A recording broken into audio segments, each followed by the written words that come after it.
You've got the pulling power. Walk my little doggy, walk my little sex dwarf. We can make a scene, we'll be a team, making the headline sounds like a dream. When we hit the floor, you just watch them move aside.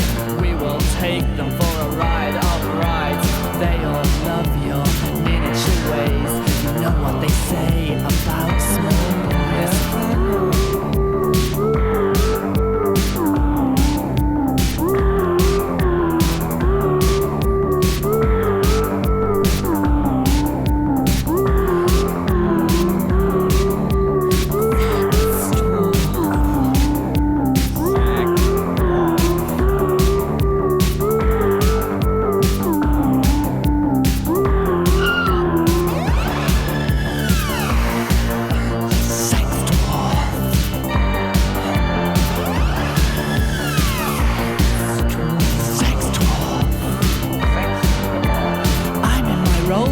Looking so huge, it's big and it's gold. With my dumb chauffeur, looking to procure. Run, little doggy, lure a disco dolly. Run, my little sex dwarf, I feel so lonely. Get my little camera, take a pretty picture. Sex dwarf in a gold rolls, making it with the dumb chauffeur. Isn't it nice? Sugar and spice, luring disco dollies to a life of vice. Sex dwarf, isn't it nice? Luring disco dollies to a life of vice.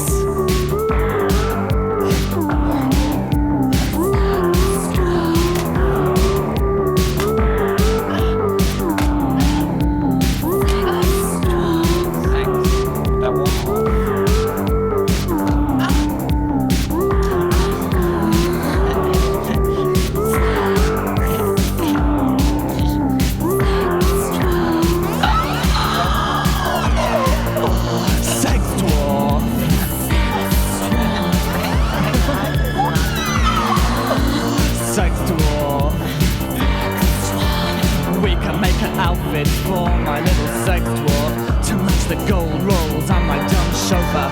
We'll look so good, we'll knock 'em cold, knocking 'em cold in black and gold. We can have playtime in my little playroom. Disco dollies, my sex dwarf and my dumb chauffeur. I would like you on a long black lead. You can bring me all the things I need. Sex dwarf, isn't it nice? Luring disco dollies to a life of vice. Sex dwarf, isn't it nice? Luring disco dollies to a life of vice.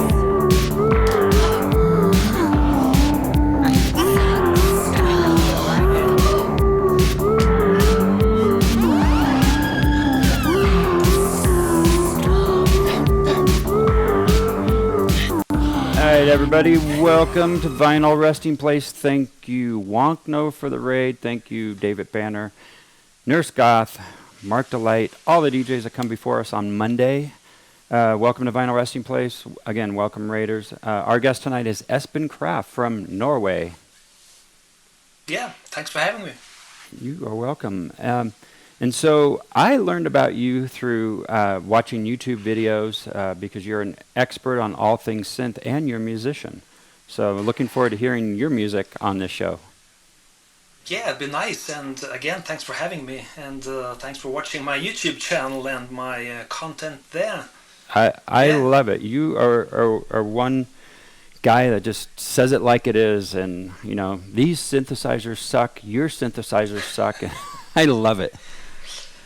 Well, I'm happy that you love it because there are someone that hates it as well. Not everyone likes my direct approach to speaking my mind, but obviously you do, and I'm thankful. Oh yeah, me and all of our friends, we love watching your content, and it's valuable, and you keep up and help educate the community on what's new, what's good with the old, what's good and bad about the old and the new.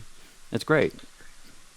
Yeah, I've been a synth geek for as long as I can remember, and I always wanted to make synth-based music growing up as a older kid, young teenager, and I finally got some synths and yeah, went at it, and I've always wanted to talk about synths and show them off, and spend my time making music with them so much. So I'm really a synth geek at heart, even though I'm also interested in the actual art of making music, regardless of instruments as well. So hopefully we can talk a little bit of that as well as we go along. Yeah, whenever you feel like changing the topic, let's go. I mean, primarily the show is to talk about our music influences, what we love, and what might have either driven us to make music or what we just love about music. Sometimes people talk about bands they love, bands they met, bands that have influenced them. Sometimes it's about bands they hate, and we play those too. But your first choice was Taco, and it's interesting because a friend of ours sent me this $3 Taco record. Yeah, nice. I have it here as well, as you can see. Yeah, definitely. So we are playing the real vinyl. It's actually on my camera. It's on the other turntable right there, which you'll see on the stream later. I'll just switch it like that so everyone can see. So what are you playing off Taco? We all know, would you consider him a one-hit wonder? Well, I'm not playing the one-hit wonder actually on the show tonight, because I have the vinyl single here as well. And this was probably the first vinyl record I got in late 1982. It was a Christmas gift from my parents, actually, because we had seen him on Swedish television. He's from, I think he was Dutch, and he was doing Putting on the Ritz, a cover, and I really liked the sound of that, even though it was a cover. And when his album got out, we ordered it, and I got it for Christmas, and I played it to death that following year. And they used a lot of cool synth sounds. At the time, I had no idea what type of synths they used. Obviously analog synths, because it was the pre-digital era. So, and I was always fascinated with all the sounds, the wind sounds and stuff like that they had synthesized for the record. And I just loved it. And this track, Living in My Dream World, was always my favorite track on that album, even though he had a couple of other songs that were minor hits, at least in Europe. I have no idea how well known he is in America. But I love him, and yeah, just one song, Putting on the Ritz here. And you know, growing up being young, I had no idea what synths made what sounds, but we all knew the songs. You know, it was more obvious that synth-driven stuff was like Human League and Depeche Mode for me. I never thought about this album being synth-driven, but you know, this comes from an era, and we're of the age where we bought the albums and listened to them both sides on a record. Or singles, and that's a rare thing these days, with people buying whole albums and listening to them and consuming them as a whole product versus a single. Yeah, back then we sat down with the album, we read the sheets and stuff, and the liner notes and everything, and just got into the whole experience of listening to 10 songs or more in an album. And I was always reading stuff when I was listening to albums. So to this day, when I hear this particular album with Taco, I just go back into some old Donald Duck and Scrooge histories that I read a lot during that time. So I always associate the two with each other, so I can't read or listen without the other coming along in my mind, so in my memory. So that's how music affects things, I guess, in life. It's true. Well, let's let the song play, and we'll be right back. Sure.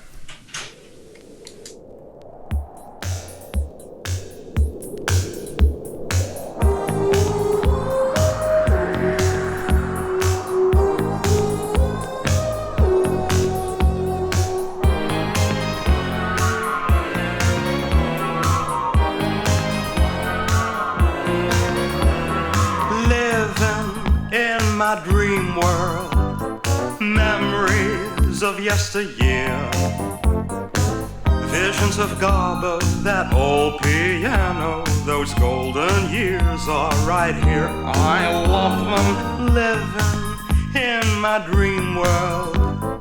Don't you dare wake me up, I'm hooked on Charleston, a sing-along song, don't let them disappear. Come fly with me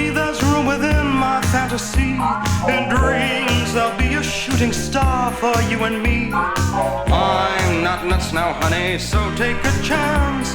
We'll dance on the Milky Way. You'll love it, living in our dream world.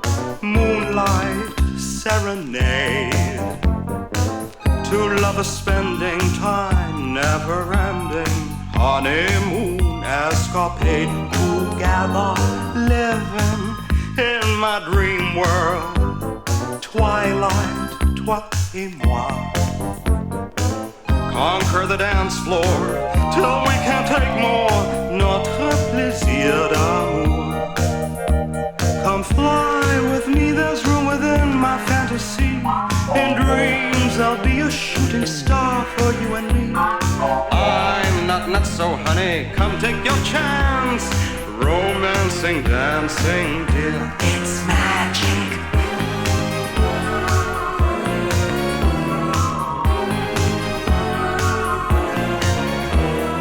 Living in our dream world, programmed on way back then.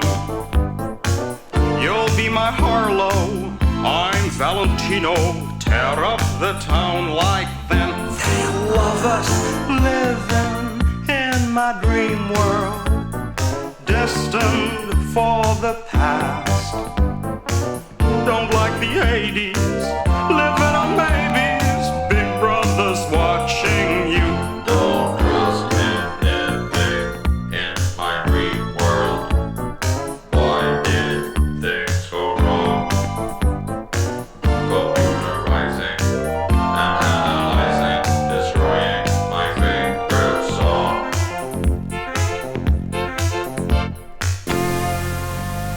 All right, Taco, living dream world. Yeah. That's a new one for me, because I just got this record literally, probably. Oh, I hate that word, literally. Yeah. Actually, I got this record maybe 2.5 weeks ago. Yeah. Have you listened to some of it before? No, this is the first time I've put it on the turntable because we had a record store day here recently, and there's been a pile of records to get through, and this is one of them. So I'm glad you picked it. Sure. What was your initial reaction to what you heard?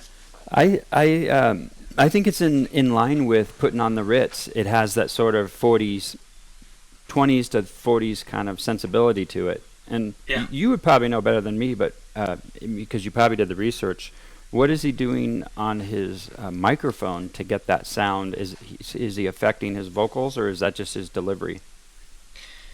I think they actually used a couple of different vocoders on the album as well. So it was kind of high tech. So I'm not exactly sure what it did, or how they did it, or what gear they used. But he is on the theatrical side in his vocals. So he has sort of flamboyance about him in Yeah. terms of how he expresses the lyrics and the usage of his voice, and so that's probably not chart pop material in that way now, but back then I really liked it, and I like it to this day. Yeah, it's whimsical, and it's definitely very full in its arrangement and simple at the same time. Yeah.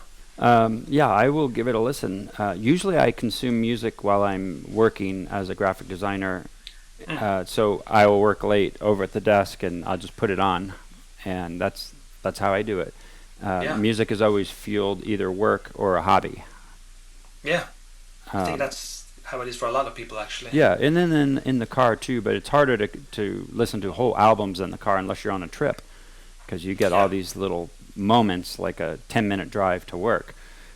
So you might get 2 songs. I think it was easier before, when you could put in a cassette in the cassette player of the car, which you don't have anymore. At least if you have a new car, and I really miss the times. At least I miss playing my tapes in my car when I'm driving. Yeah, and you know, it was so low tech back then. You know, even before auto-reversed automobile tape decks, you would just have to play and hear song after song. Yeah. It wasn't like a CD. You can say, "Oh, I want to skip over 2 songs." You just listen to them, and that's how we got to know whole albums. Exactly. It's so easy to skip these days Yeah. from song to song. Back then, you really had to listen to the album at least occasionally, like in the car and stuff like that. We are in a single mentality world. So I mentioned Record Store Day, which was about a month ago, and I picked up the Aha Hunting High and Low record, and I own it already, probably 2 copies. But what intrigued me about it was it says the demos on it. And so Yeah. when I picked this up a couple weeks ago, I played Love is Reason, and I really liked the different version of it. It's really cool to hear a demo to see how it started and how it ended on the final production album. And I hadn't listened to the record all the way through, and then on that day, because I bought it that day and then played it that day.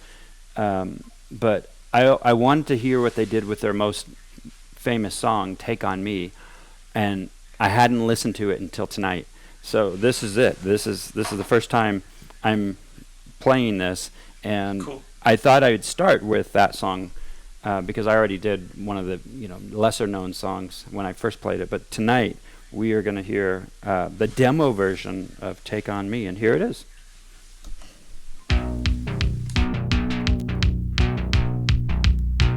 Do you take it?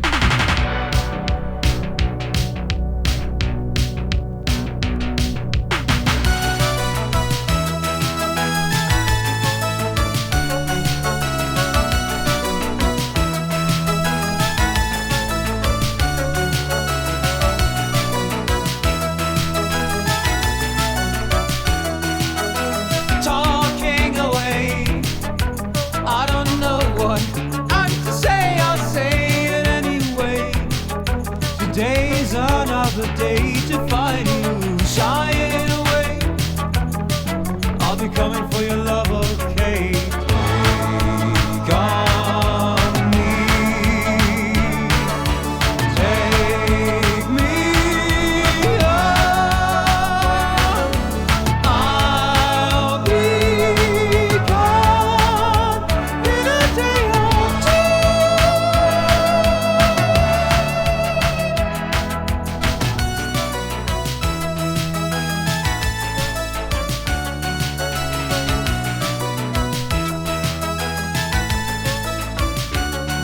so needless to say, I'm odds and ends. That's me stumbling away, slowly learning that life is okay. Say after me, it's no better to be safe than sorry. Take on me. Take me on. I'll be gone in a day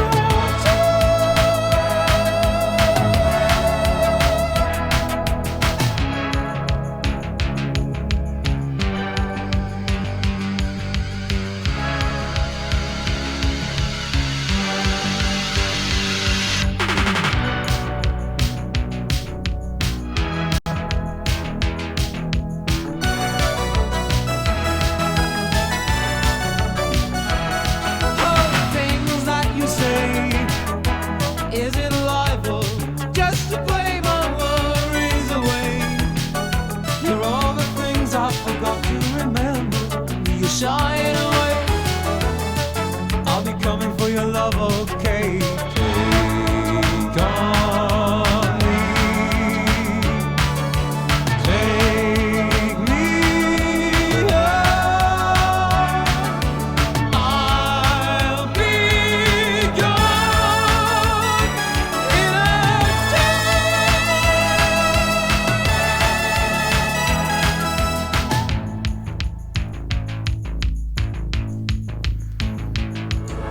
Well, that was a different take on it.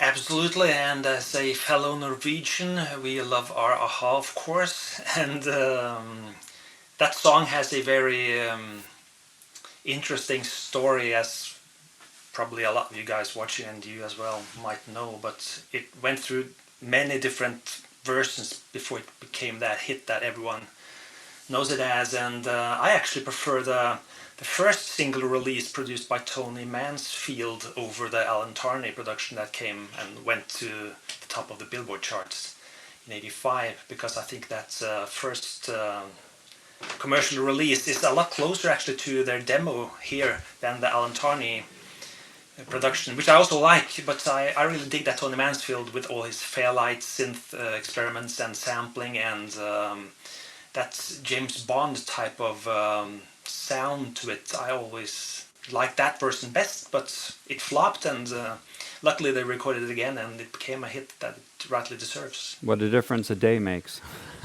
Yeah. And a new mix. I mean, that song, I mean, it put them on top of the charts. Everything happened for them. And the video was so innovative at the time. Yeah, absolutely. And I think MTV really drove their success commercially.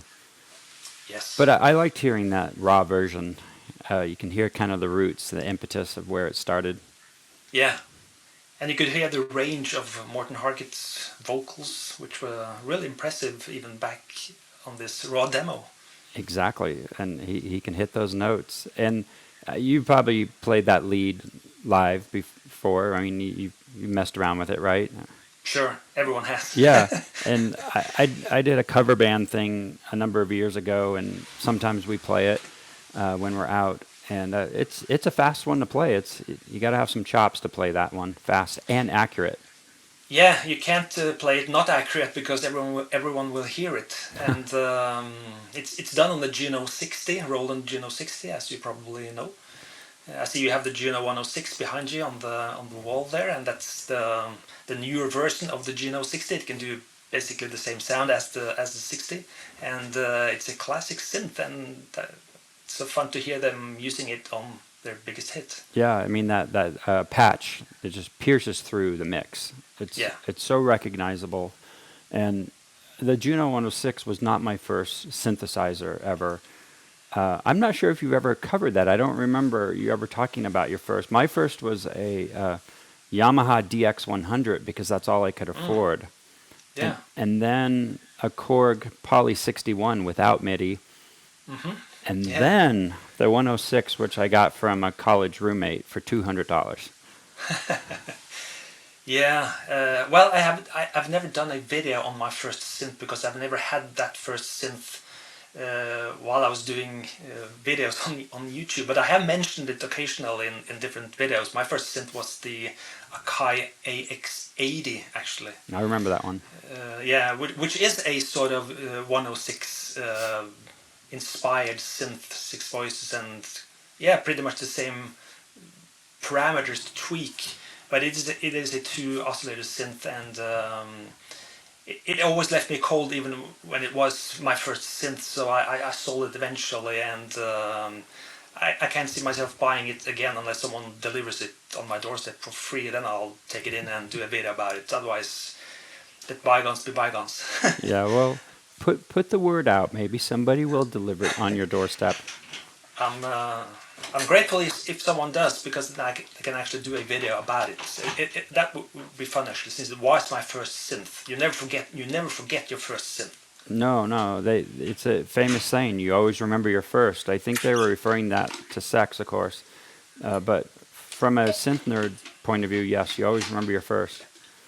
But there's another saying as well: nothing gets you over your first one as your next one. Well, so I live by that as well. I can't say the Korg Poly 61 got me over the Yamaha DX100, but I can tell you the third one you remembered, and actually the third one is the one that I kept and cherish. It's my favorite synth, and yeah, I have a Jupiter, but the Juno is the one that was influential on me.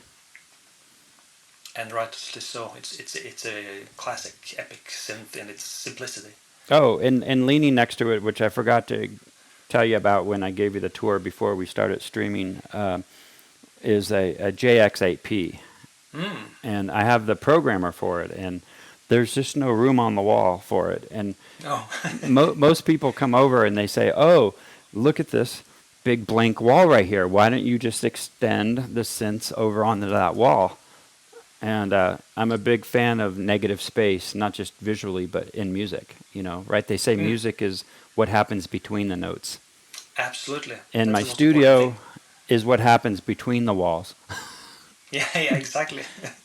No, the JX8P is fantastic. It's always been one of my absolute favorite Roland since, along with a couple of others, the 106 as we talked about, and the Alpha Juno 2, and yeah, there's so many. But the JX8P holds a special place in my heart. It's perfect for pad and string sounds, and it sounds so soft and beautiful, and yeah, it's wonderful. Well, we will talk more synths as we go on because we could do a whole show just without even playing Yeah. music. Because the Juno, that Juno 1 and 2, of course, those combos. Am I mistaken that they had a programmer that worked with those, like the PG 300, or you could use to program those? Do you remember? Yeah, the JX3P had the PG 200, and the Alpha Juno 2, the Alpha Juno series had the PG 300, and the JX8P had the PG 800, as you know, of course, Yeah. since you have it. Yeah, it made it livable. Yeah, it's definitely easier with a programmer on hand when you're doing actual programming of the synth. Exactly. Yeah. So your next song is by Wham. I was surprised to see this. I mean, your whole song list is always surprising to see what guests play, but this one particular. I mean, you didn't pick "Careless Whisper" or one of the huge songs. Let's get into your Wham choice. Yeah, I have the cassette here. We talked about cassettes earlier, tapes. This is from 1983. I played it to death, and the first album of Wham called Fantastic. And on here is Bad Boys, which I've chosen as my second entry of my music to play. And the reason is because I have a very vivid memory of listening to that song on radio back in 1983 when it was brand new. And it always struck me as a very energetic, driven pop song with vocals with a lot of confidence and sort of rage as well, because he's speaking of breaking free of your parents and doing what you want to do and stuff like that. He was a teenager at the time, George Michael, and I always liked the bass part of those early Wham songs because they were often played with real bass by Dion Estes, which was an incredibly funky and syncopated type of guy in terms of his bass lines. And at that time in 1983, I was very dug into learning about arrangement and how sounds work together and how to drive a track forward, especially a fast up-tempo track. And the way Wham arranged their bass lines were always so fascinating to me. So that album has a lot to offer in terms of how things should be done. So and Bad Boys was always my favorite track on that album, also because it has a nice modulation at the end of the song where they go up a key, and that's also something very important that happened in the 80s. Lots of modulation in music, which you rarely hear anymore in chart music today. Yeah. It seems like that was a trick of the time. Like, rather than write something else new musically, people just do it up an octave. Oh, I'm just going to reprise the chorus and do it again. Yeah. Well, let's let it play, because it's no Wham rap, is it? No, that is on the album as well, but this is slightly different. Okay, I'm still looking for the cover. It's in this pile. I pulled all your records and put them in a pile, then I got mixed up with another pile. So we'll see what happens. Here we go. Sure. Yeah.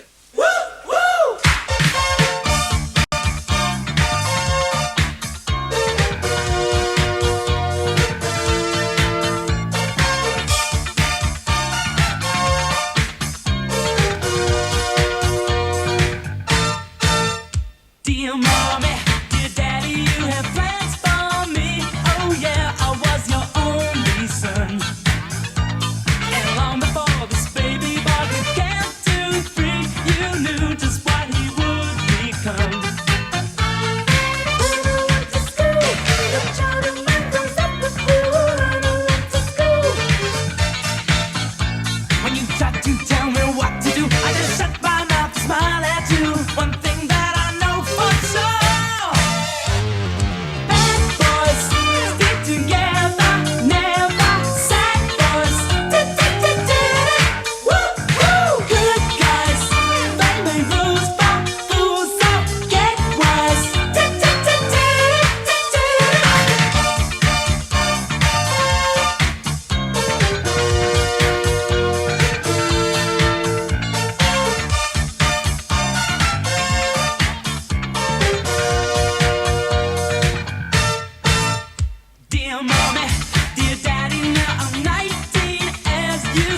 I'm handsome, tall, and strong. So what the hell gives you the right to look at me as if to say, "Hell, what went wrong?" Where were you last night? You look as if you had a fight. Where were you last night? Well, I think that you may just be right, but don't try to keep me in tonight, 'cause I'm big enough to break down the door. Bad boys stick together, never sad boys. Woo-hoo! Good guys, they make rules for fools, so get wise. Boys like you are bad through and through. Still, girls like me always seem to be with you. We can't help but worry, You're in such a hurry, mixing with the wrong boys. playing with the wrong toys, Easy girls, and late nights, cigarettes. and love bites. Why do you have to be so cruel? You're such a fool. Bad boys stick together, never sad boys. Woo-hoo! Good guys, making rules for fools, so get wise. Bad boys stick together, never sad boys. Woo-hoo! Good guys, making rules for fools, so get wise.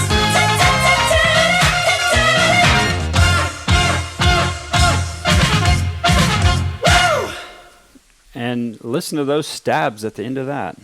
Yeah. Those, do you think those are real horns, or do you think those are synth stabs, horns? It's a combination, it's a mix. They always mixed in some real brass and horn with synths early in their production, so they had actually a pretty good production value. Yeah, definitely. There was that famous orchestral hit that made it into everything for decades. Yeah. But that's not it. It felt like real horns. Yeah. We're going to hear that orchestra hit later, I think, at least in my pile of songs. I think it's probably in a few of our songs. Especially, if you have Pet Shop Boys in your queue. Yeah, exactly. They love the orchestra hit. The ambassadors of orchestra hits. Well, the show is founded about talking about our favorite records and influences, and I didn't get into music production until, years after being a fan of electronic music. But one of the songs that eluded me for probably 15 or 20 years was The Dominatrix Sleeps Tonight by The Dominatrix. And this was a huge club song. I've played it on the show before, but because where we're going with the show tonight, I think it makes sense to play. This was a one-hit wonder, one single wonder, never really did anything else. And they're a New York band, New York City. 1984 this record came out, and it really powered the freestyle genre because of the drum beat that it has. It's not just a four on the floor. And some hip hop artists say that this influenced them too. But what I love about it is the programming. It's only 116 or 118 BPM, but it just moves along. It has so much movement to it. I love the synth program, the sounds, and it was released on some anniversary thing a number of years ago. And that's not the copy I'm playing now, but it has a whole big book in there about the history of the song. And Ivan, the producer, how he got together with Stuart Argybright, the composer, and they put it together. They went through a number of different singers. The single was considered really risque because of the video. Dominatrix, right? And it just was such a huge hit in the club scene. It was a flop commercially, but because it was such a big club song, they ended up touring with Grace Jones at the time. And what a treat that would have been. Oh, beautiful. I love Grace Jones, by the way. Can you imagine? I opened for Grace Jones. And back then she was huge too. Oh yeah, so many songs. Love is the drug. So this is Dominatrix Sleeps Tonight, the 12-inch on Streetwise Records out of New York, now defunct. But the phone number on the record, if you call it, the guy will answer. The guy that made this record. His phone Okay. number still works. I can put it in the Nice. chat. We should all call. Yeah. It's a short song. It's a really short song. Here is The Dominatrix Sleeps Tonight. And love the synth programming on this. This really influenced me. Let's hear it. Dominatrix.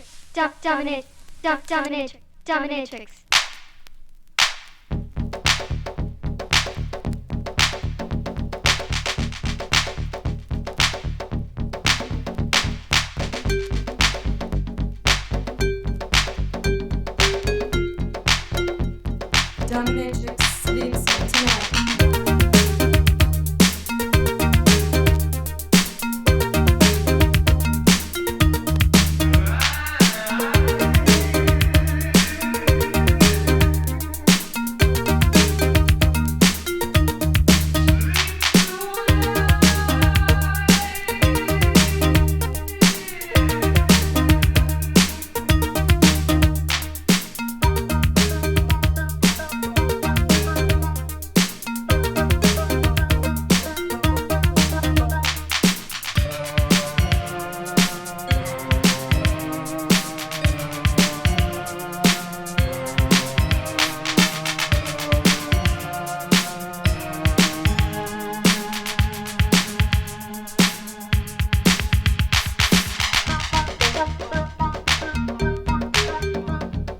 The village starts to dance. The men beat on their drums. The dominatrix sleeps tonight.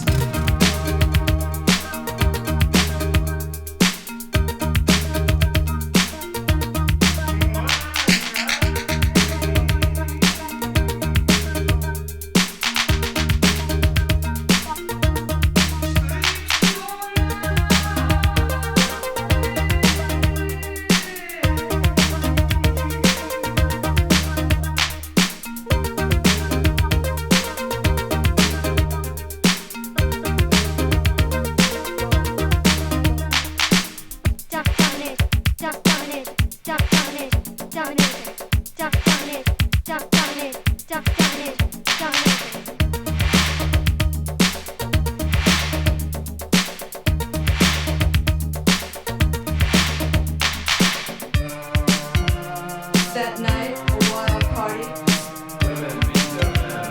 Women beat their men. Animals watch beyond the fire. The dominatrix sleeps tonight.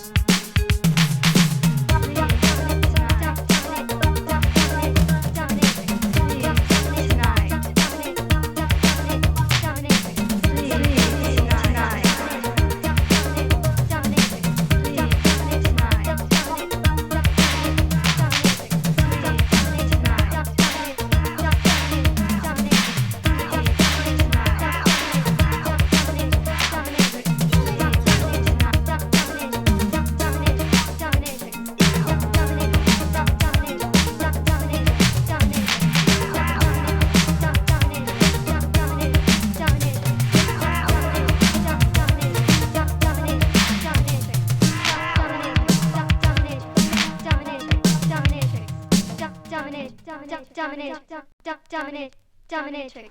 Dominatrix. And there isn't a lot to that track, is there? I love it. Like you said, it just flows along in a really nice, flowing way. Yeah, it just for a very minimal instrument track, it has a rhythm and a groove that just makes you want to dance.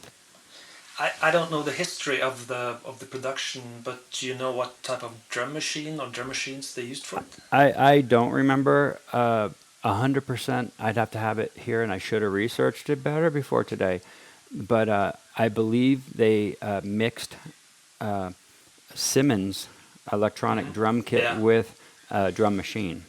Yeah, those toms definitely sounded like some Simmons toms. Yeah, because I remember having a conversation with a gentleman because years later we did a techno song and sampled it, and this guy was going after everybody if you illegally used his samples, Yeah. because those samples of Dominatrix, Women Beat Their Men, and all that stuff ended up in a lot of house songs and techno songs.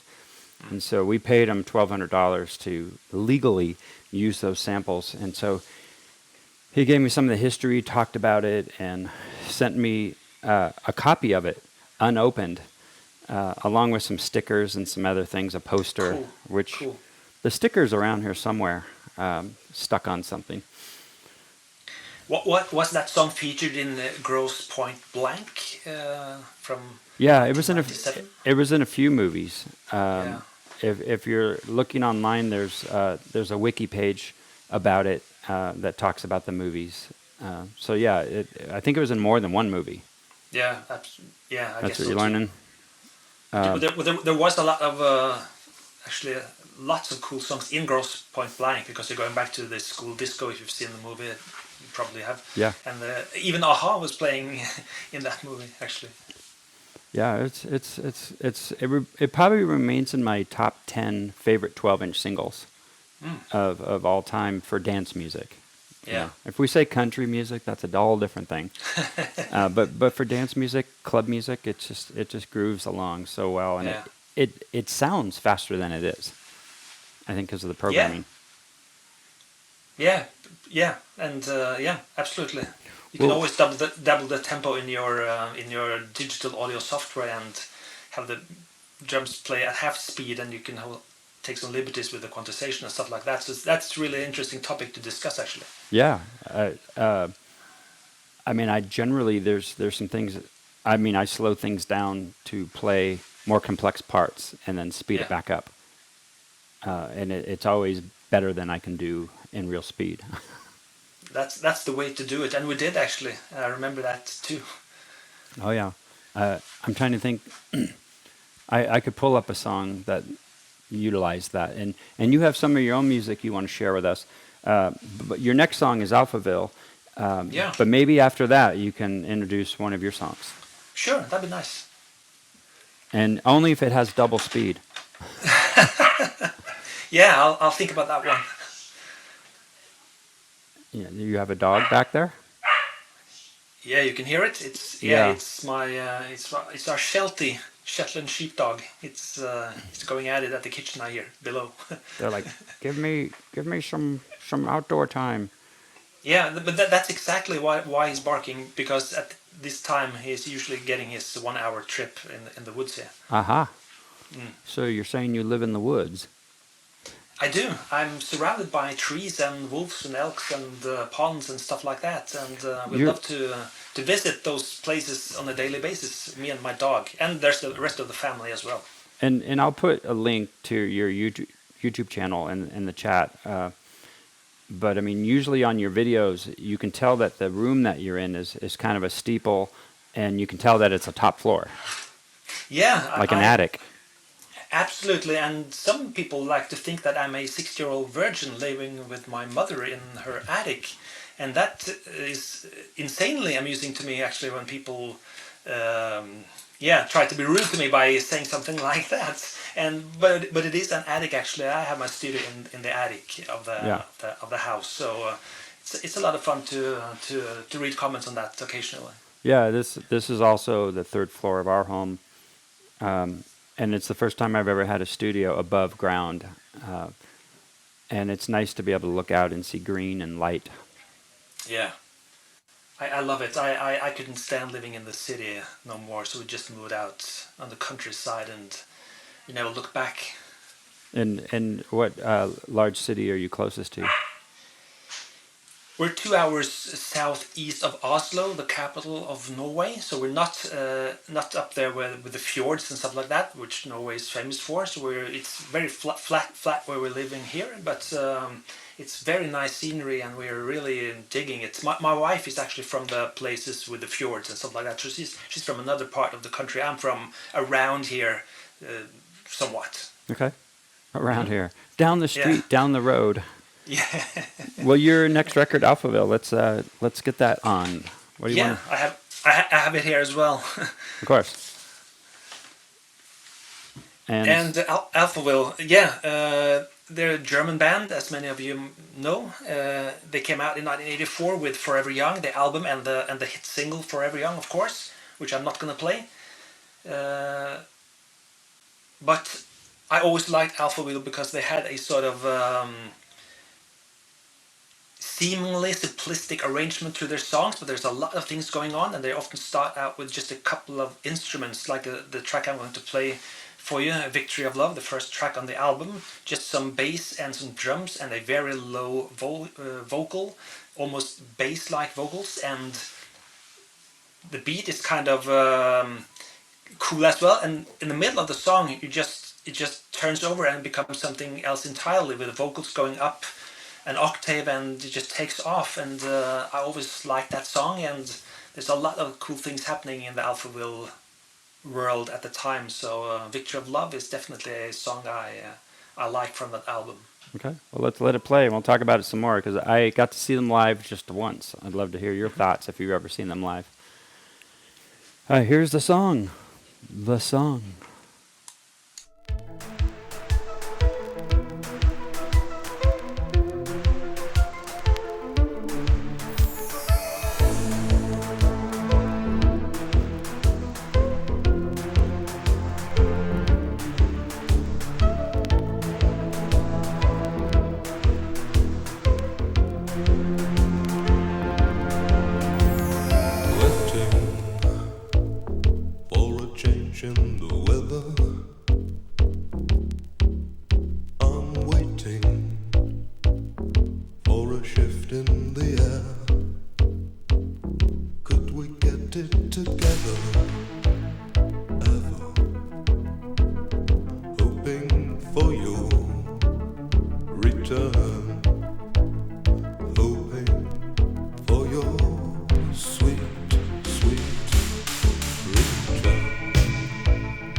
And that is Alphaville.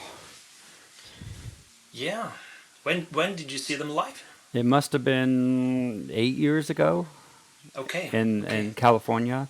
It Yeah. was one of those times where Marion Gold was only touring like 2 U.S. cities, maybe 3, Hmm. and toured as himself, the voice of Alphaville.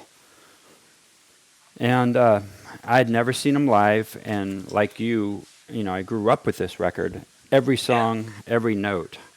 And I was disappointed because when I got there, he had 3 guitars on stage. Ooh.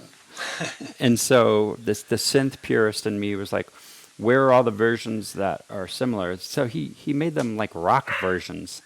Yeah. And, you know, they were the songs. It was great to see him, and he sounded great. Super voice, projected well, no wrong notes, nothing. But I wanted to hear the synth-driven Yeah. versions. But that's what happens, right, when we get older. Yeah. He still has the voice, no doubt. But I think I think 80s stars doing their songs now. I think they should do it as close to the original as possible because that's really what people want to hear. Yeah. Don't you agree? Yeah, I do. Like Flock of Seagulls tours a lot, and it's a Yeah. rock band now. You know, where are the synths? They aren't there. He's got it on stage. He plays a little bit, but it's not driven by synthesizers. It's rock, Yeah. and I can understand it from their perspective. They want to do it differently, and they've evolved and matured and grown up and everything. But I still think the people that they want to hear those songs as they heard them when they were younger. I'm pretty sure everyone wants to hear them like that. So, well, I don't know. yeah, I think that's what happens. A lot of the synth-driven bands like Depeche Mode introduce guitars, and you know they are rock stars in a sense, but they think they're rock stars, but not rock stars. I don't know. Yeah, well, yeah. Back to Alphaville. There's a lot of PPG wave synth sounds on that album, as you know, and some of those sounds are really unique to this album.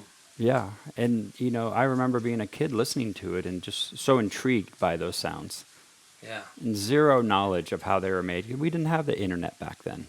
You know, No, only we only had the linear notes most of the time, and yeah, sometimes the artists, the bands would put up the names of the synths, and sometimes they did not.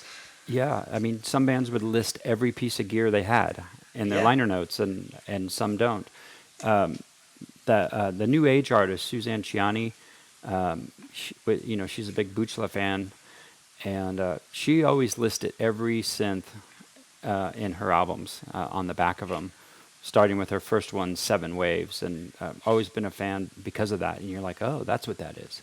Yeah, exactly, and especially if they list the synths used under each song, uh, as well, so you can definitely know what synths played on that particular song. I love those liner notes, as you say, that really are details and specific about the songs.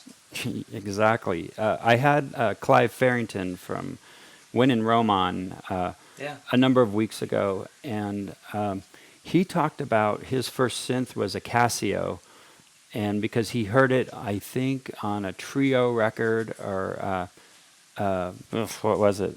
But he heard it and went and bought one. And are you guilty of this too? Your favorite artist, you went out and bought their synth? Well, I can't remember exactly that, but I definitely lusted after some of the synths that I saw was written down in the notes being used on those songs I really liked the most. So I could definitely, sympathize with that way of doing it. Yeah, but even if they were listed, I mean, most people could not afford them. Exactly, if it was a really expensive one, and as a young teenager, I couldn't afford any synth actually back in the day, so I was relying on hard work during a whole summer to be able to buy that Akai AX80, which I bought after Yeah. doing extensive work on a field of strawberries actually through the whole year in Norway here to buy that synth. Well, been there. I bought the Oberheim Expander, and the Pro 1 Behringer clone, because those were Vince Clarke's favorite synthesizers during those early years. And because we're talking about Vince Clarke, I am pulling an Erasure song to play. This is from their second album, The Innocents. And ever since I heard L'amour in 1986, I was hooked into modern synth pop, and I love the sensibilities, the programming. And I have to admit, I heard L'amour before I knew he was in Depeche Mode. I went back and learned about Yaz and Depeche Mode, because we all have to start somewhere. Cool. I actually was close to picking one song from that album as well as on my list for this show. Well, you and me were separated at birth. It's my number one influential band is Erasure, and Nice. you're going to play one of your songs next, and then I will play an Eloquent song. And my singer Steven, he's in Los Angeles, and his number one band is Pet Shop Boys. And so you'll be able to see where we sort of came from between Erasure and Pet Shop Boys. And Nice. I think we haven't heard your music yet. Well, some people have, but I think you have a Neil Tennant quality to your voice. Yeah, thanks. So of all the great songs on this, going back to the era where we listened to whole albums, I always liked Hollowed Ground, because if anyone has a subwoofer in their system, play this song. There is a deep note that hits, and I remember listening to this, and just it would go through me, and it just influenced my programming in modern music I make today. I always have a bass sound, and I always have a sub bass, and that sub bass just carries that sort of low end rumble, and so always two basses in most of the songs. And this is where it came from. So here we go. This is Hollowed Ground. Uh-oh. We have a needle problem. Ooh. Let's see here. Let's try this again. Something's whack. I'm going to change the needle. One moment as I process your order. You have a spare one at hand? Yeah, I do. There's usually two sitting right here. Sometimes you got to lick it. Yeah. And, some people say never do that, but I always do. I can't make out the brand of turntable there. Is an Audio Technica? No. Yeah, these are 1200s with Ortofon cartridges. Yeah, nice. Yeah, everything's sort of covered in your view with the camera. Let's try this again. Here we go.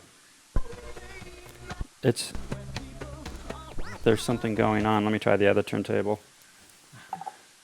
There's something going on. It could be the record.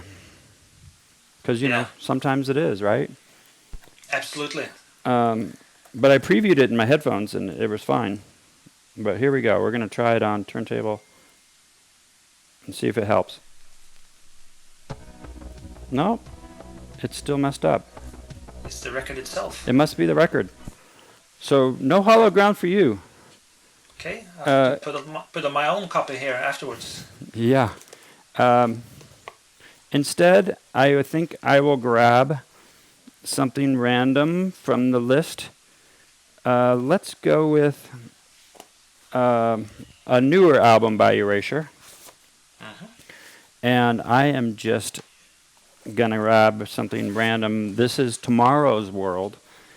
And side A, Sometimes Be With You. We'll do that one. Side A, song A, Be With You. And hopefully technology is our friend and things work. With luck. Maybe the record got smashed and flattened the grooves. Let's see what happens. This is Erasure, Be With You. There's a problem. Oh, wait. I got it. I know what's wrong now. I'm switching back. I think I know exactly what happened. And I'm going back to my original choice. This is instant fixing of my own problems. All right. I cued it incorrectly. But it's coming. This is Hollowed Ground in theory. There we go.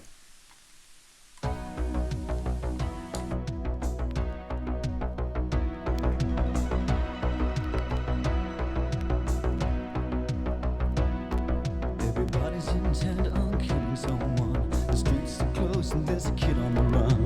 The bullets stream out from gun to gun. Everybody's intent on being someone. The cold and darkness of a criminal dawn.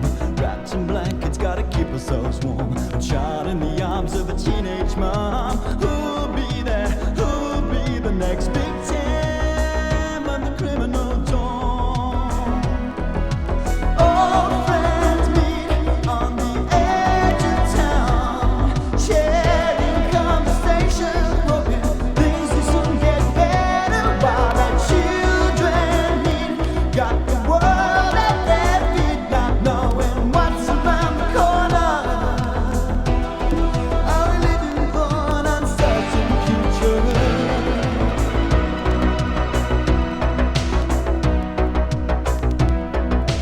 Down in the corner sits a broken man. Lives by the bottle, swears never again. Lost his money on the dogs and gin. Looks for his supper in a garbage can. The kids hang around by the old school ground. Right by the river where the body was found. Throwing stones on hallowed ground. Who'll be there? Who'll be the next victim of the criminal dawn? All friends meet on the edge of town, sharing conversation, hoping things will soon get better while their children meet. Got the world at their feet, not knowing what's around the corner. Are we living for an uncertain future? Can you hear them calling?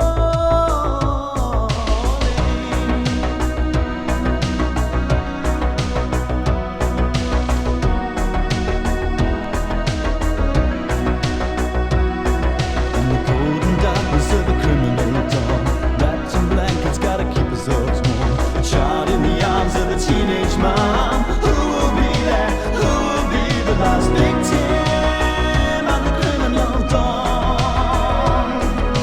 All friends meet on the edge of town, sharing conversation, hoping things will soon get better while their children meet. Got the world at their feet, not knowing what's around the corner. Are we living for an uncertain future? All friends meet on the edge of town, sharing conversation, hoping things will soon get better while their children meet. Got the world at their feet, not knowing what's around the corner. Are we living for an uncertain future?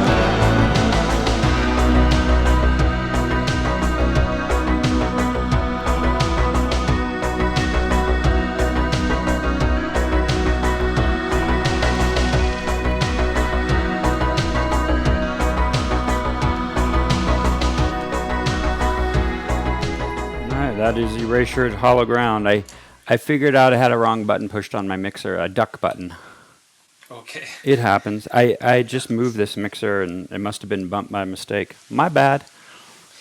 I was gonna pick Ship of Fools for my list if I'd pick a song from this album. Yeah, that's a great one. And, yeah, they're all great actually. Yeah, it's a very solid release. I like the Circus coming before that one. You remember that one? Yeah, the Circus had It Doesn't Have to Be and those other songs. Exactly. I interviewed Phil Harding, who mixed that album, on my own channel some time ago, and he had some cool stories about how how he worked with Erasure. So you should definitely check out that interview. Yeah, I'll have to look for that. We can find that and put a link in the chat. That's what we'll do. Absolutely. So yeah, Erasure. I'm trying to think. I was looking at their discography for the order in which they came out, and I haven't found it online to find an easy one. But yeah, The Circus was an unusual album. Spiraling, Yeah. If I Should, I think was on that. And they re-released it as a double record set, I think for the 30th anniversary a number of years ago. Yeah. I play that. I actually recorded it over to a cassette, so I played my own mix tape of that album in my car when I was doing my last year at high school, and that's my favorite Erasure album. But they're all great actually, so it's hard to pick one over the other. But we all have our favorites for various reasons. Yeah, and yeah, that's mine. And you're right. That was number 2, 87. Wonderland, Yeah. which was their debut, was 86. yeah, And I'm looking for what I thought was their second release, and it's not. I'm supposed to be the Erasure holder. The Innocence is 88, so it must Yeah. be number 3. and that's because there's a lot of Roland D50 on the Innocence. Which really gives that away in terms of synth sounds and yeah, because that synth was released in '87, so I have vivid memories of that as well. Yeah, and as far as who reigned on top of the world of synthesizers, right? The Mini Moog, the ARP Odyssey.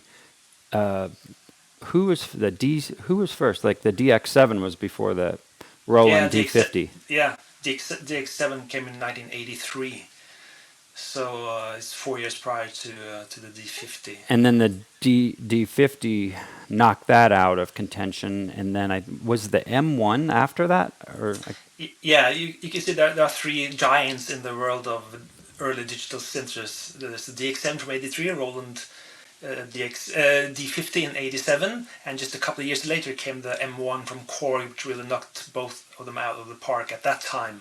And then after that, it just became homogenous to me. Yeah, after that in the '90s, they all they're blending together in this mash of digital Rumpler type of synths where you can do it all, but that's also all you can do with the synths. There's a little left of the characteristics that sort of you found in the '80s digital synths. That's sort of gone in the '90s. They all sound the same in a way. Yeah, and I would say all of those 3 or 4 that we talked about were mass-produced, whereas like a Prophet 5 was not as widely produced as, say, a DX7. Yeah, exactly. DX7 was in the millions. Yeah, I'm going to make 100,000 of these tomorrow. Okay, up next is one of your original songs. Tell me what it is first so I can cue it up and talk about it. Yeah, since we talked about before the show, a song of mine called 88 Too Late. Okay, queued up. I guessed you were going to play that one. Okay, nice. But since you mentioned my Pet Shop Boys influences, and that's probably a song that's been heavily influenced by my love for the Pet Shop Boys, and not only in the musical arrangement, I sing in my I know it well, my Neil Tennant type of voice, that sort of nasal British type of voice. I have other voices as well, which I can use, more baritone type of voices, but I do that Neil Tennant type of voice in that song. And also the lyrics, as in all my songs, are something from my own life, trying to find that old flame. That's what the lyrics are about. But I do instrumental songs and I do vocal-based songs. I do prefer my vocal-based songs because I like to sing stories, tell stories with my voice. And so this is one of those songs which I made 25 years after 1988, which you will understand if you actually listen to the lyrics in the song. So this is 88. Okay, we are going to play it. And where can people find this if they love it? Right now they can find it on my YouTube channel. I have a music playlist of my music there, and they can find it on Bandcamp where I sell my songs. I'm not on Spotify at the moment, but maybe I will be in the future.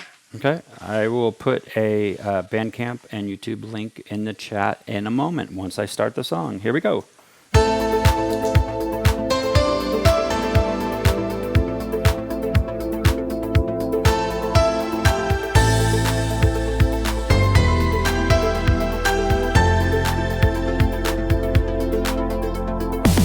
They said I'd never gain fame nor fortune. By myself I'd never find the way.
fall the necessary steps to take your call.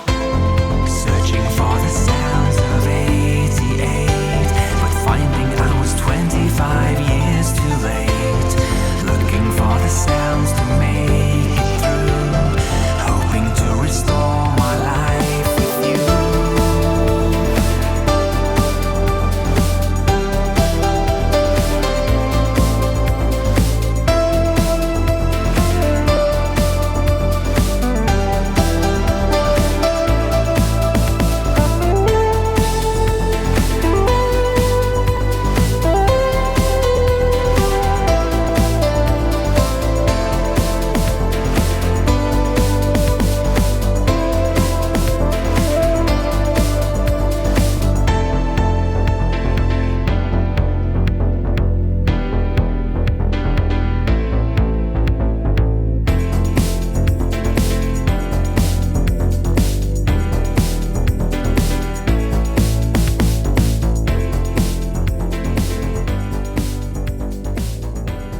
All right, well done. Great production on that track. Thank you, thank you. And It's a TR-909 snare sound actually, which is very untypical of me to use in any of my songs. It's very typical for me to use a 909. Yeah, I exactly. I love that machine, and that open hat, the snare, the kick, my go-tos, and sometimes the clap. The rest of the Yeah. machine, I don't know what it does. Exactly. Yeah, it's one of those things. Yeah. So you want to talk more about that production or your music? Well, I said something before it started, but yeah, it's kind of a typical song which I'm doing. Chart pop type music, which are supposed to sound like it could have been done in the 80s. That's basically my style. I gave you a mix here with emphasis on the bass. I think the version for sale has a little less bass than the one you play there actually right now. But again, it's supposed to sound like it's coming from the 80s. That's always my goal when I make most of my music. So nothing wrong with sounding like it's from the 2025s, but I want to sound pretty much as they did in the 80s if possible. The old mission accomplished. Okay, thanks. Yeah, and so we have about 45 minutes left of the show, and if you want to put on anything else of yours, I have the other 3 tracks handy. If not, no worries.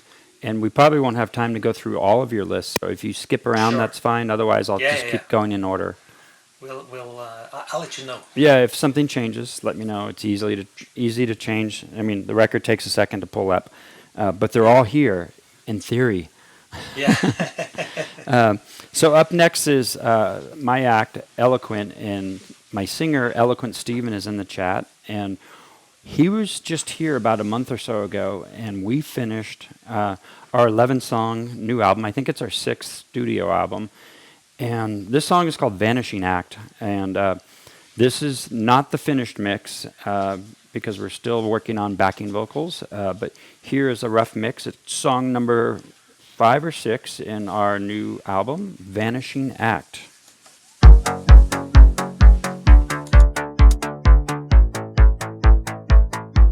And like you, I put piano in my songs.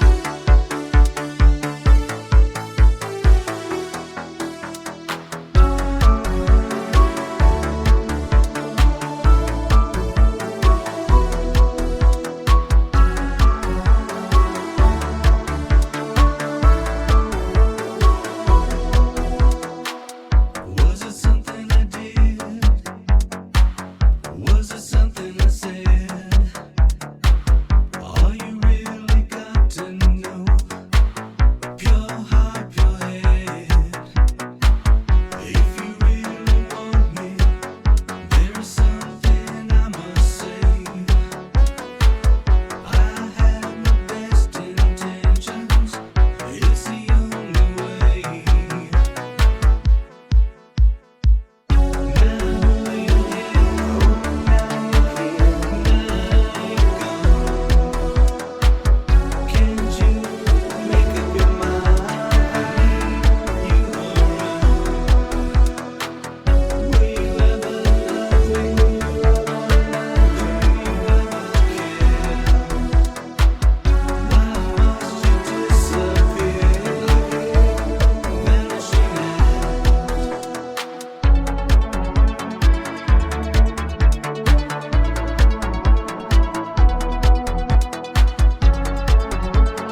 right, that's most of the song. I'm going to cut it off in the spirit of time.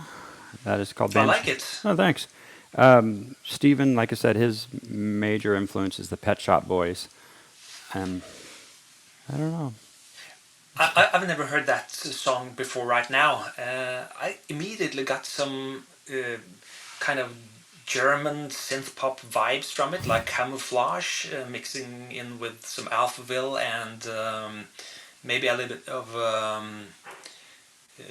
Mitch Ure as well. Oh, cool.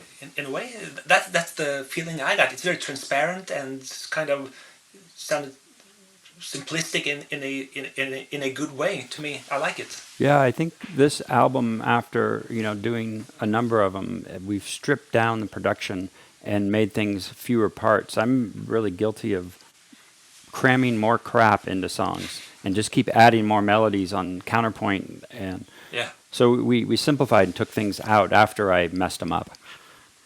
So, sometimes more is more, and sometimes less is more. Yeah, so I'll get you a download link to that stuff. Love to hear your opinion. Sure, nice. And in the meantime, I have your Thompson Twins queued up, unless you'd like to change your choice. No, I think Thompson Twins is mandatory for me to talk about in a type of show like this, because I've learned so much from listening to them.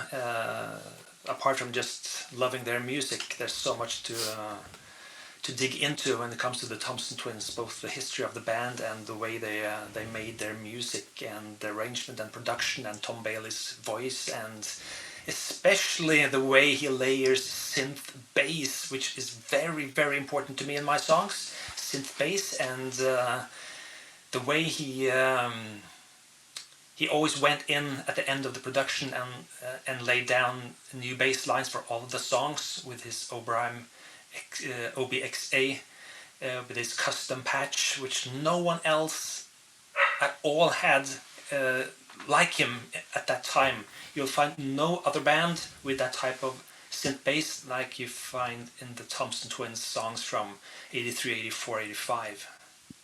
Okay. So that's why I like, there's a lot of reasons why I like the Thompson Twins. And Tom Bailey's still going at it, actually, to this day. I saw him maybe 2 years ago, and he Okay. still has it. Yeah. Same with Human League. Both bands Yeah. still sound great. Exactly. So I'd love to play some Thompson Twins on your show here, and from Into the Gap album from 1984, which sounds fantastic, by the way. I've chosen No Peace for the Wicked, not one of the hit singles, but one that really encapsulates all the things I just talked about regarding the Thompson Twins. Okay. And on Record Store Day about a month ago, they re-released Into the Gap as a live album. And it's interesting. It's a 2-record set, and I'm starting to play it on the show. And I think it's always fun to get a live version of those albums that we grew up with. Yeah.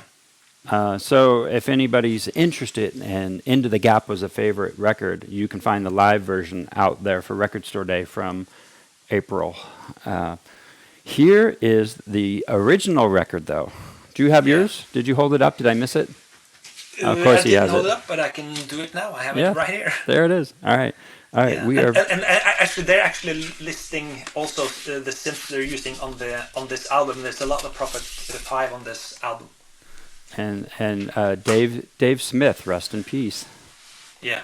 I bought his Rev 2, which is leaning on its side over there, and that's what I usually use when I play live, just because it's versatile and I don't have to bring the old stuff out, Yeah. I have my Prophet X right next to me here, and I'm using that live. And what's inside of a Prophet X? I don't know. Is it just a computer? It is a $4,000 computer, but nevertheless, it's still fantastic for live use because it holds all my vintage synths inside in terms of my own recorded custom samples, and it makes it possible for me to actually gig with my old vintage synths without taking them out to be ruined on stage. Exactly, and that's why I love the Rev 2. I met Dave Smith one time in my life at the NAMM show years ago, and they were previewing the Rev 2, and he's like, "This is my new synth." I'm like, "I'll take one." Yeah. And then I picked it up in San Francisco because I was there visiting, and he wasn't there that day because they said he was sick, and they let me come in and tour the whole factory except for one area in the back where they said new products were developed. But I got to go into Dave's office and studio, and he had one of every original everything in there, and customers can go in there and play anything. They're all on. You can just sit and play. Nice. It was quite memorable, and they gave me a Rev 2 hat and some Dave Smith stickers and sequential stuff, because after that he got the sequential name back.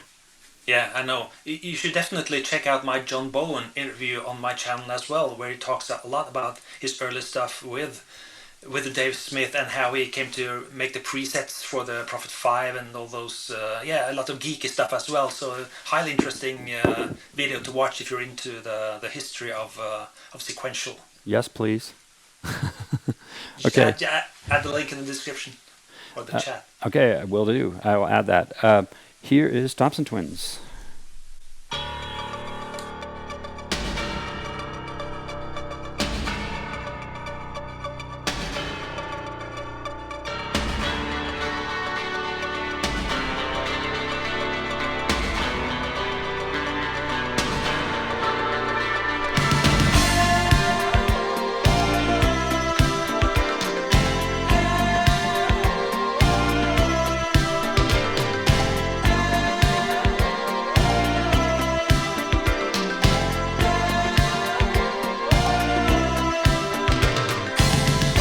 There's a scandal in the city.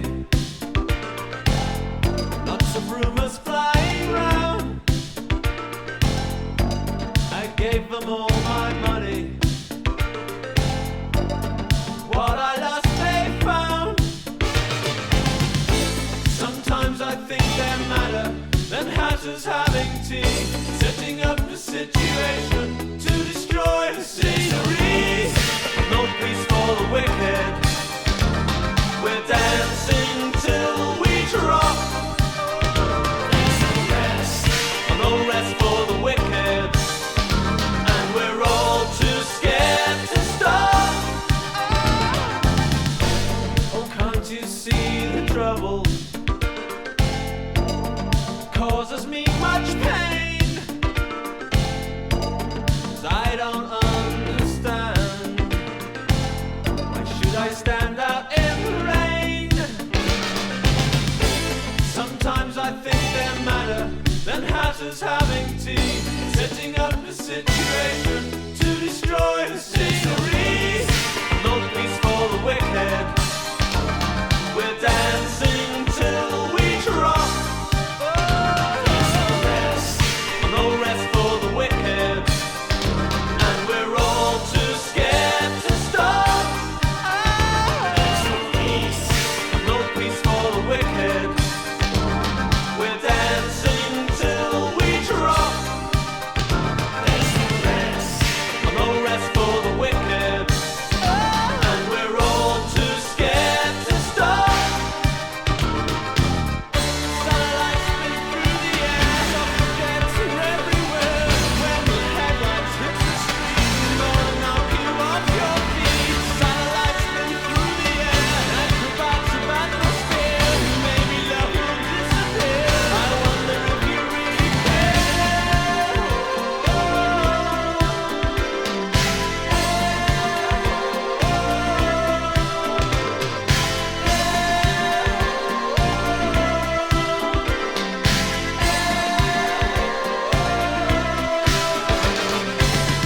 There's two people on the wire making fun of what you say. Say you're looking for affection, won't you look at me instead? No peace for the wicked. We're dancing till we drop. No rest for the wicked, and we're all too scared to stop. No peace for the wicked. We're dancing till we drop. No rest for the wicked, and we're all too scared to stop. No peace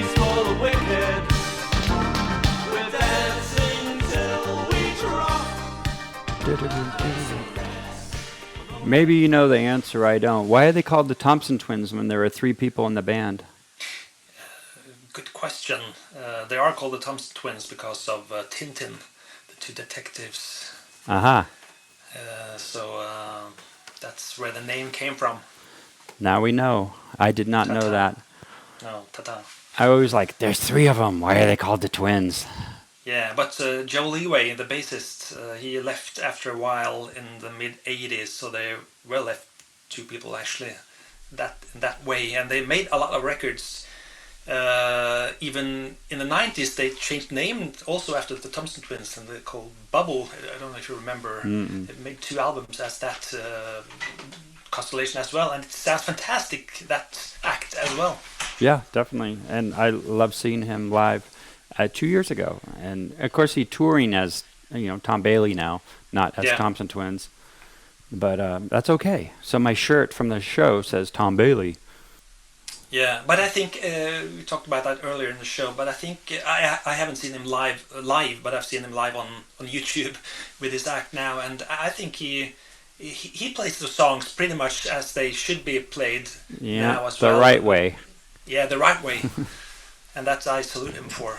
Yeah, and Howard Jones still sounds great too, and he mostly does his songs. But then he, if you see him live, he gets into his kind of techno realm because he's touring with BT, who souped up all the songs. It's like, no, just play the originals.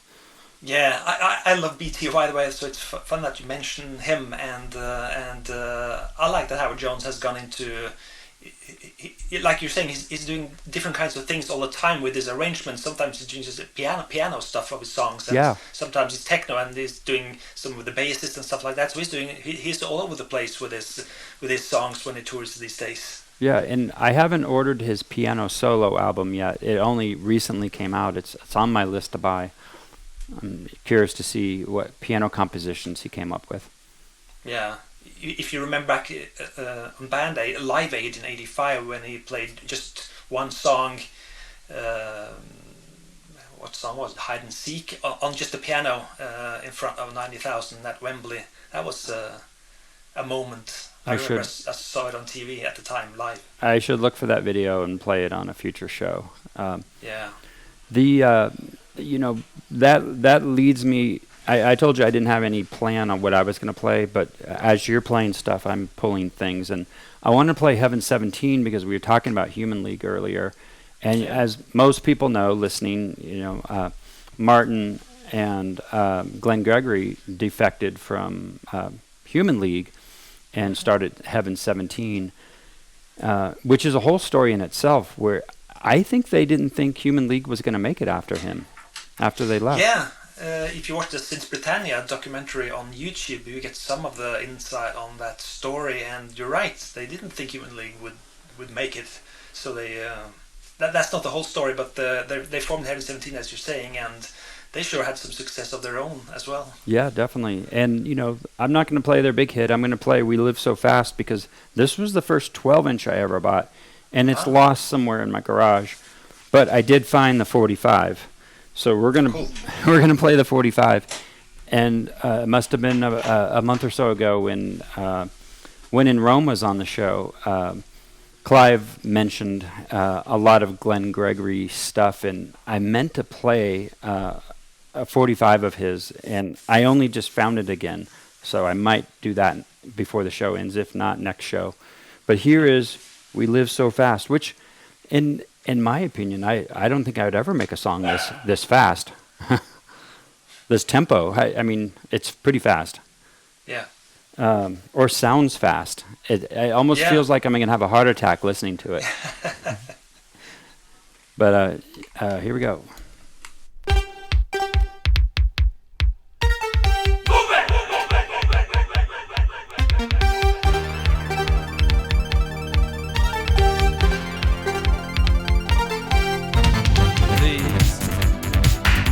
Don't ask me to stay. I'm leaving this town. Don't worry now. Believe me, as I believe that luck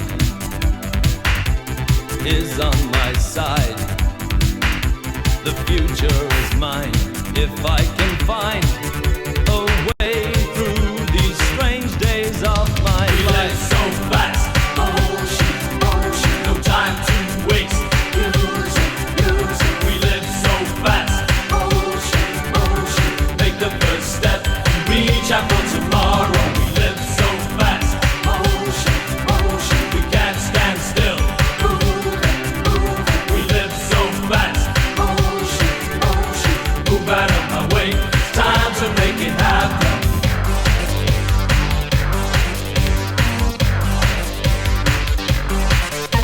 The streets deserted and cold. They're not paved with gold, but I don't care. For those who think young will still survive, making them move, hoping to prove that they can face this big city, small world, big time. We live so fast. Motion, motion. No time to waste. Use it, use it. We live so fast. Motion, motion. Make the first step and reach out for tomorrow. We live so fast. Motion, motion. We can't stand still. Move it, move it. We live so fast. Motion, motion. Move out of my way. It's time to make it happen.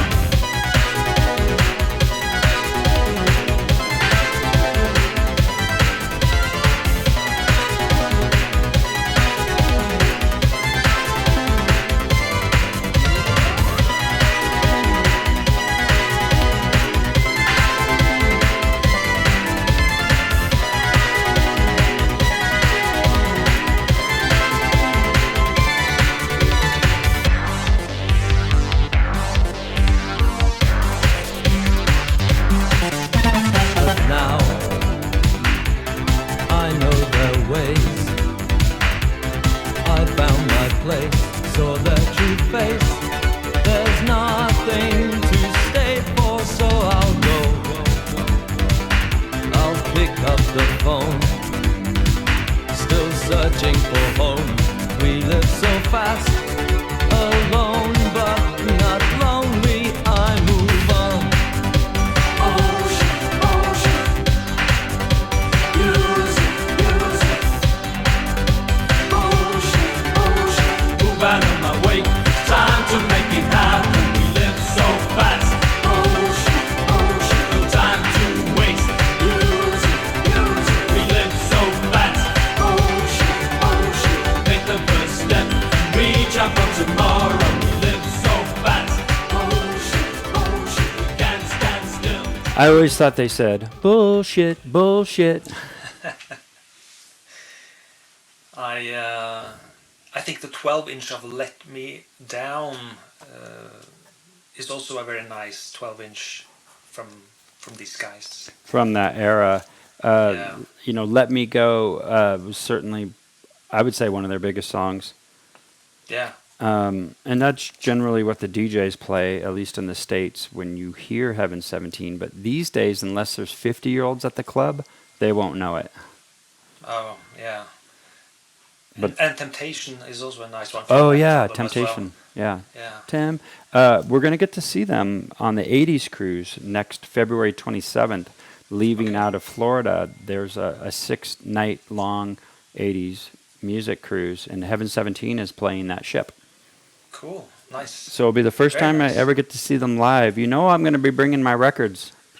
Yeah. I'd be like, sign, I'm a fanboy. Generally, you know, Espen, I don't have records signed. It's weird. Me neither. Yeah, I don't think I have anyone signed. Telephone. Look, it's a telephone call. I thought I had my Yeah. phone on silent. So your next song is Eurythmics, and I pulled the album version from 1984 and the 12-inch, and I queued up the 12-inch because the 12-inch has the album version and it's shorter, and we can get more songs on. Yeah, I have the 7-inch right here myself. Oh as yeah, you look, can see. it's the same. We have Yeah, matchy. Yeah, absolutely. There's an interesting story behind that because they were commissioned to write the score for that movie in 1984. Okay. And the director and the production company, movie company, they didn't like the score at all, so they scrapped it, and so you can't hear it on in the movie itself, unfortunately, because it's a fantastic album. But the song always stood out to me, and it really made me want to go into sampling, because there's a lot of sampling going on that particular track, with the sampling of Annie Lennox's voice there. And I actually once did a cover of that and had it on my channel, but I took it down for other reasons. But the song is really high, and it's a high energy song, and I just love this song, and Eurythmics has meant a lot to me. Again, growing up, studying how things were done in music with synth. So all these songs I've played from my list are songs that meant something to me as an aspiring producer, arranger, and songwriter. I could have pulled out lots of songs that has meant something to me in terms of just listening pleasure, but I picked out songs that meant something, but also as inspiring songs for my desire to become what I actually became. Yeah. And I'd say Sex Crime was the first 12-inch I ever owned by the band before Sweet Dreams. Yeah. And someone gave it to me on a mixtape in, I'd probably say 1985 or 6. And it was a new band to me, and I didn't know who they were. And, of course, you couldn't SoundHound and look up stuff. You just had to learn. And there were no track titles on the mix cassette that somebody gave me. And I only learned months later asking somebody, because the person who gave it to me, I don't think they knew, because a DJ made it for them. Okay. And it had a lot of great stuff on there. Book of Love and Depeche Mode and Vicious Pink, CCCP. They were all on this mixtape, and I don't have it anymore, and I wish I did, because it really influenced a lot of the stuff I eventually went on to DJ with, and then, of course, produce. So Sweet Dreams, though, they say that's in the top 10 most recognizable or strongest synth leads in a song? Some have said that. I even have that in my 10 iconic synth bass lines video, where I play that intro, sort of synth bass mix type of intro, just two synth sounds going at each other, doing that famous intro, and it's instantly recognizable, that intro to Sweet Dreams. So it's up there. And this song, like I said, it was my first exposure to the band. I like the sampling too, the way they stuttered, sex crime. Yes. And I was like, how did they do that? Yeah, me too. Exactly, how did they do that? So I didn't learn that until the year after, when I played on the Casio SK1 for the first time. Doing that kind of, you could do a little bit of whatever you wanted to input, and you could play it back from the keys, and it was instant revelation to me to fathom what sampling could do for me personally as a musician, how to express something musical through a digital tape recorder like that. Mm-hmm. And here it is, as fresh as it was yesterday, Sex Crime. Yeah, it is, and it's actually cool that you played the 12-inch version here, because I collect 12-inch maxi singles myself, and I always bought them back in the day as well. And when the artists themselves just made extended mixes of their singles, like this is an example of, you don't hear any other stuff from other producers thrown into the mix. You could hear the arrangement clearer, and to me, as I wanted to learn stuff, I could hear what the bass was doing without interruption from other synths and stuff like that. So I always liked maxi singles 12 inches, because you could you had transparency in some of the arrangement parts, so you could learn from it. That was a really nice thing back in the day for me with 12-inch mixes. Yeah, you could pull things apart that way. Of course, now we have stem separation built into our mixers and software. Yeah, 30 years after, you could do a lot more things, but back then you didn't have all those options to dissect the sounds. And it was easier to pull samples off records back then because of it. And some of these 12 inches had acapellas. Absolutely. Heartache with Pepsi and Shirley, the backup singers for Wham actually, they have that 12-inch of Heartache, which I've personally pulled both the kick and snare from, because there are sample-friendly sections of the breakdowns there. So and I know a lot of other people, and one famous artist in Norway also actually did the kick and snare from that 12-inch of Heartache. So it was good times to to steal some samples without any consequences. Oh no, we never steal. We borrowed them. Yeah. But yeah, And some of the stuff you stole were actually stolen themselves. of course. Yeah, that is So, true. Well, we have time for a few more. Probably what I think I'll do is I'll play this song and then give you two songs in a row. Sure. So if you want to Okay. play one of your own, that's fine. If not, you can pick two of yours from your list. My next song is Bill Nelson, a UK musician known for his work in the group Bebop Deluxe. And he got started in the 70s, like so many bands, like OMD and Simple Minds. And we Yeah. forget that they started in the 70s. yeah. And I've always loved this song, Flaming Desire.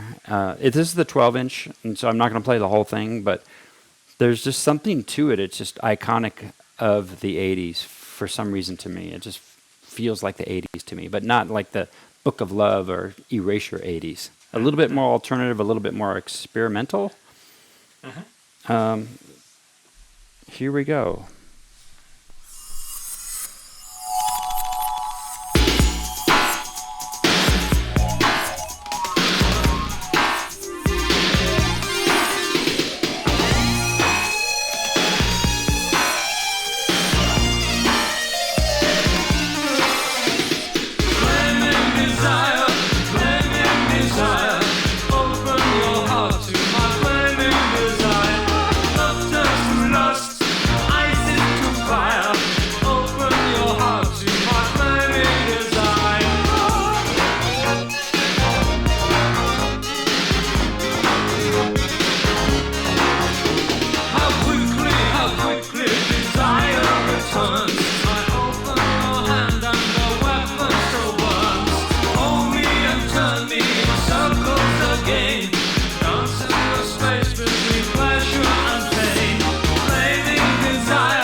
That is Bill Nelson. And maybe what I like about it, it reminds me of Gary Newman.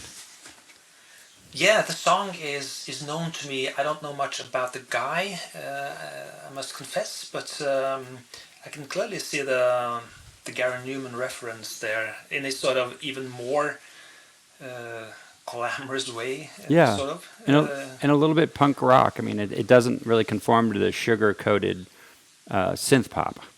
Yeah, exactly. But it's driven by synth.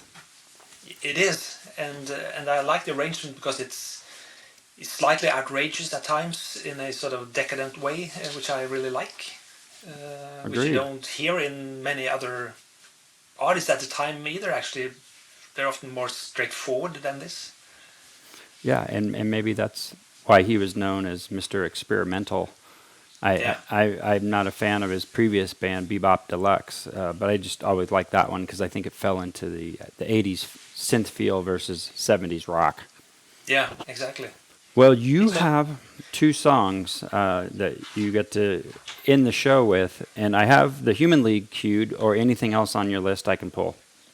Yeah, but let's go with the Human League, and I'm sure they're a known band to most of you Yeah, guys watching pretty your much. show.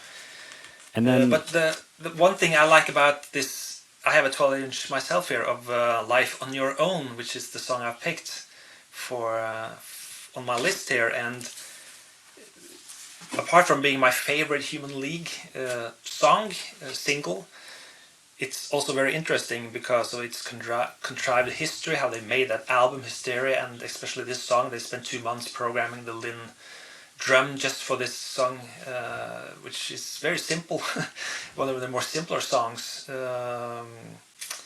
But there's a really big difference between the 7-inch and the 12-inch mixes of this particular song, which I find very interesting, and that is that organ synth sound that starts off both versions after the drums and bass I played a little bit. On the 12-inch, it has a lot more release and sustain in the reverbs than on the 7-inch version, which the organ sound is very dry and stops abruptly after each. They take each chord. I'm kind of geeking out here a little bit, but I always found those things interesting and would love to have known the background for this decision, which I've never been told by anyone. So that's something to keep in mind if you're watching or listening to either of these mixes. Listen to the other mix, 7 or 12-inch mix of the song, and you'll hear a clear difference in the synth sound in the beginning. So that's very fascinating to be, pun intended. and you know, this there's a lot of DJs online that play Lebanon as kind of like the known song.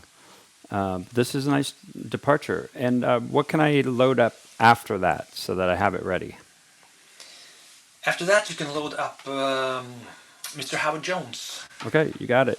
Here is the Human of Leagues. That's a little fast.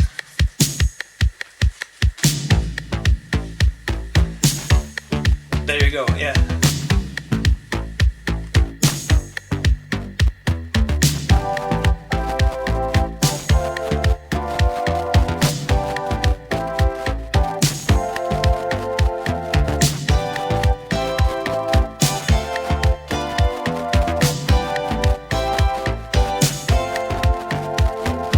Winter is approaching, there's snow upon the ground. It's good of you to visit me, I'm glad you came around.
right, the Human League. Yeah.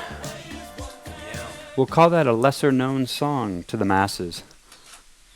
Yeah, I was introduced to this song on a mixtape given to me by someone else at the time. So I instantly fell in love with this song by the Human League, and it's stuck with me ever since. As it should. That's a great band. And Yeah. that takes us to our last song, Howard Jones. And I've chosen this one. oh, You have the album, I have the 7-inch here. yeah, I have the 12-inch of that one. I didn't pull Yeah. it, but we're going to play the album version off of Dream into Action.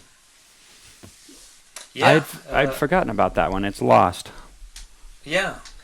I have to say that closing off, at least on my part of the list, with Howard Jones is fitting because no one artist inspired me more back in the day than Mr. Howard Jones.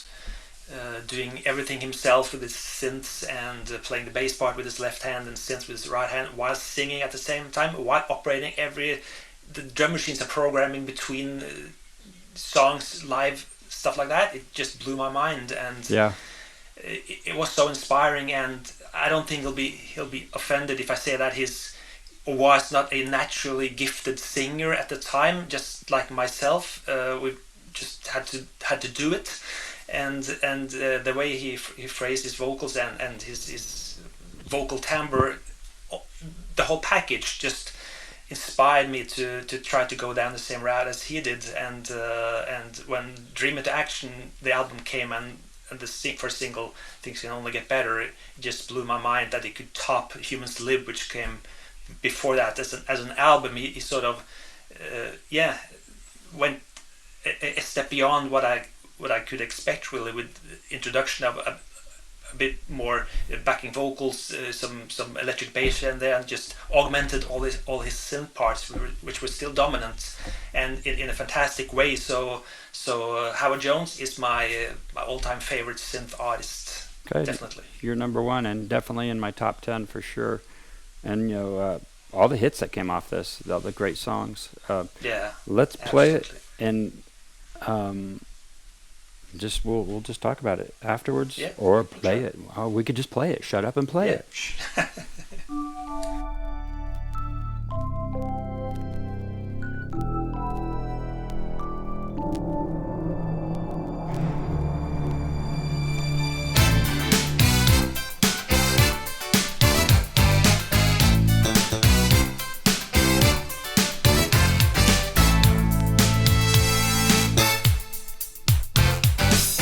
We're not scared to lose it all. Security struck through the wall. Future dreams we have to realize. 1,000 skeptic hands won't keep us from the things we plan, unless we're clinging to the things we prize. And do you feel scared? But I won't stop and falter. And if we throw it all away, things can only get better. Whoa, whoa, whoa, whoa, whoa.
Great song.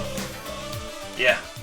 I never saw him live in the heyday of the era where he had the wall of synths on stage. Me neither. And that would have been something to see. You know, you see the pictures online where he's, got 12 synthesizers or more, right? Yeah, he had to get those arrangements going, I guess. They all had to do it live, right? Yeah. I But it saw. was pretty. Sorry. No, you go. I just saw an interview with him when he said that, where he says that the sound though was pretty raw and not very good because they were just running everything through a mixer without any compression or effects or anything. So it was probably not the best sound experience for the audience. That's his own words, but I never got to experience him live back in the day, so I wouldn't know. But I can imagine he's right in a way as well. Probably. And so maybe we're glad that we've only seen him in the modern day. Yeah. He sits with a piano and, he has other people do all the backing. Yeah, it's a quite elaborate setup he has going for him, at least a couple of years ago with Robbie Brunman doing all the Ableton Live stuff, the clip launching of the sections of the songs, etc. That's pretty extensive. Was that the year? I mean, I'm not familiar with that guy. But I remember a show where he had just these light up pads behind him and would tap them and play them and. No, not that one. This is the setup where he has a guy standing on his right, seen from the audience point of view, with a couple of laptops and some Ableton Live sessions going, and those launch pads, and they've broken down all his songs. It's the Dream into Action tour live, where they've broken down all the songs into clips that is triggered live. So it sounds like a complete song, but it's done by that second guy doing all the clip launching. So if Howard wants to go off of a hat and change the arrangement there and then, they can do it actually. And they have a live drummer as well doing some Simmons or live drum stuff as well. So it looks simple, but it's actually very complicated and very cool to watch. I watched it a couple of times on YouTube actually. So Oh, well, I should. I don't think he's doing that type of setup now. I will have to do the same. I'd be curious to learn about that. But we are at the end of our time. We are going to raid over to Riley Moore. Thank you for all the listeners that are here and tuned in. I'll put this up on YouTube in the next day or so if there's any rewatches. And I don't know what else to say other than thank you for arranging with the time difference being on the show. So thank you. Yeah, it was cool. Thanks for having me. Yeah, I wish we could have spent 3 hours just talking about synthesizers. Maybe some other time. But essentially we kind of did through songs. Yeah, we did. We did through songs. I'm going to raid over and then hang on for a second so I can say goodbye.